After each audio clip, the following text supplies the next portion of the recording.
Heavy metal is not just a genre. It's a culture, a lifestyle, and for many, a mythology.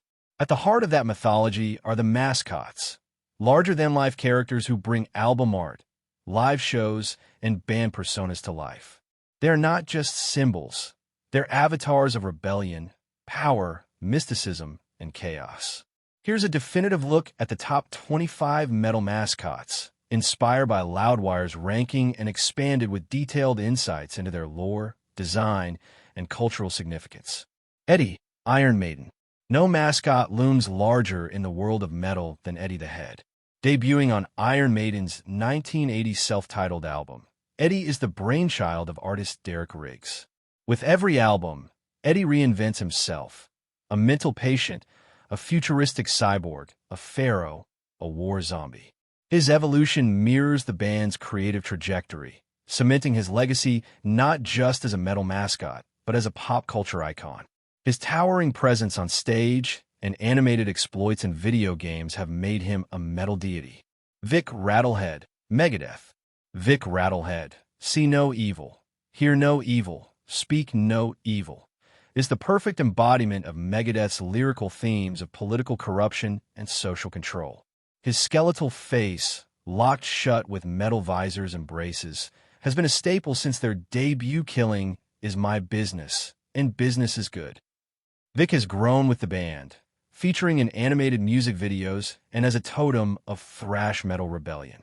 Snaggletooth War Pig, Motorhead. Snaggletooth, also known as War Pig, is the fierce, helmeted beast that roared Motorhead's aggressive spirit. Designed by artist Joe Patagno, he's part boar, part dog, part metal monster, and all menace. Often surrounded by bullets, chains, and Iron Cross insignia, Snaggletooth symbolized the band's fusion of punk, metal, and biker culture. Papa Emeritus, Ghost. More of a stage persona than a traditional mascot, Papa Emeritus is the anti-Pope frontman of Ghost. With each album cycle, he's reborn in a new form. Papa I through 4, and now Papa Nihil, each incarnation building the lore of a satanic clergy. The mask, robes, and theatrical performances elevate Ghost commentary on religion and mass manipulation. The Guy Disturbed. Initially appearing as a flaming face on The Sickness, the Guy evolved into a full-bodied, hooded figure with a permanent sneer and glowing eyes. His menace represents Disturbed's angst-fueled message. Reimagined by artist David Finch, he became more than a logo. He's a vigilante spirit of rage and resistance. Narenhein's Sodom. Narenhein's is the gas-masked, militaristic figure found on many Sodom albums. His appearances echo the band's aggressive themes centered around war, destruction, and moral decay. As Sodom's music became more brutal, so did Narenhein's representation, making him a recurring icon of German thrash. Charlie, Overkill. Overkill's bat-winged, fong-bearing skull, Charlie, is a mascot as ferocious as their East Coast thrash sound. With green glowing eyes and bat wings, Charlie made his debut in the early 80s and remains ever-present in cover art and merchandise. Roy, the Reaper, Children of Bodom. Children of Bodom's Reaper, unofficially dubbed Roy by fans, has become a symbol of death and sorrow. He stands with his scythe across multiple covers, Follow the Reaper, Hate Crew Death Roll, and Halo of Blood, often bathed in snow or fire. He's a nod to Finland's cold, brutal aesthetic. Murray Dio. Appearing first on the Holy Diver cover, Murray is the horned demon hurling a chained priest into the sea, a powerful reversal of Christian iconography. Dio insisted that good and evil are not so easily defined. Murray's presence continues through The Last in Line, Dream Evil, and others, embodying Ronnie James Dio's fantastical metal storytelling. Set Abomini, Iced Earth. Set Abomini is the villainous anti-hero in Iced Earth's Something Wicked saga. With a narrative arc spanning multiple albums, Set is a rare mascot with depth, a tragic backstory, and complex motivations. He's metal's closest equivalent to a graphic novel protagonist. The Not Man, Anthrax. While more cartoonish than others, the Not Man has become Anthrax's emblem of fun amidst the serious themes of thrash. He represents the band's nerdy, satirical edge, often appearing in comics, on merch, and during their tongue-in-cheek videos. Rattlehead, Megadeth, alternate form. Though Vic is the face of Megadeth, early iterations saw alternate skeletal figures on merchandise and covers.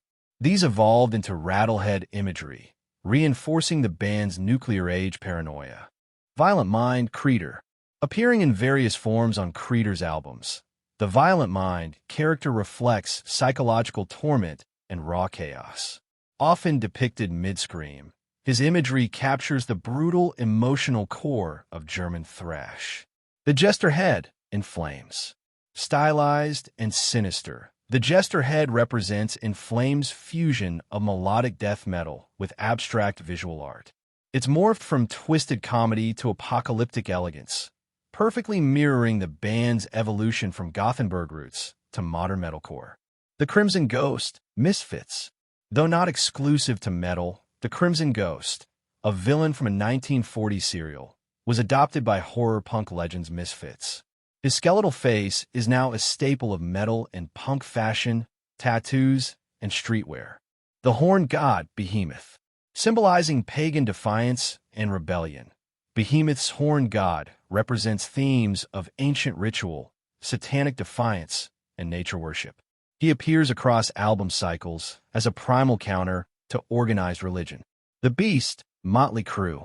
Though not a consistent mascot, the demonic beast from Shout at the Devil visually represents Motley Crue's occult flirtations and glam metal image. He's emblematic of the band's early shock value. The Grim Reaper Death. Chuck Schuldiner legendary band often featured deathly imagery. The Grim Reaper, whether literal or thematic, represented philosophical ruminations on mortality, ethics, and consciousness in Death's progressive later works. The Demon Kiss. Gene Simmons' demon persona is as iconic as the music, breathing fire, spitting blood, and stomping in 7-inch heels. The demon helped define shock rock and influence generations of metal theatricality. Fong Face, Exodus. Exodus' snarling, long-fanged beast Fong Face is another under-the-radar thrash monster. A fusion of horror and grotesque parody, he's appeared on covers like Bonded by Blood and remains beloved by fans of Bay Area thrash. Seagrave Skeletons, various bands. Dan Seagrave's artwork, full of skeletal cities, decaying titans, and biomechanical ghouls, though not tied to one band, define death metal's aesthetic. His unnamed creatures are mascots of a whole era. Mr. Hyde, Metal Church. With the dark Metal Church introduced a Dr. Jekyll and Mr. Hyde-like character representing duality and internal conflict. Often overshadowed by bigger mascots, Mr. Hyde is a cult favorite among old-school fans. Satanic Goat, Bathory. Bathory's recurring goat skull motif, pulled from Black Mass iconography, has been adopted across black metal. It's less a mascot and more a sigil of extreme anti-authoritarianism and primitive evil. Skeleton Sam, Halloween. Though often lighthearted, Halloween skeleton mascots, including the pumpkin-headed Sam, have adorned their albums since the 80s. Their fusion of power metal and fantasy makes Sam a perfect herald. Goat Lord Venom.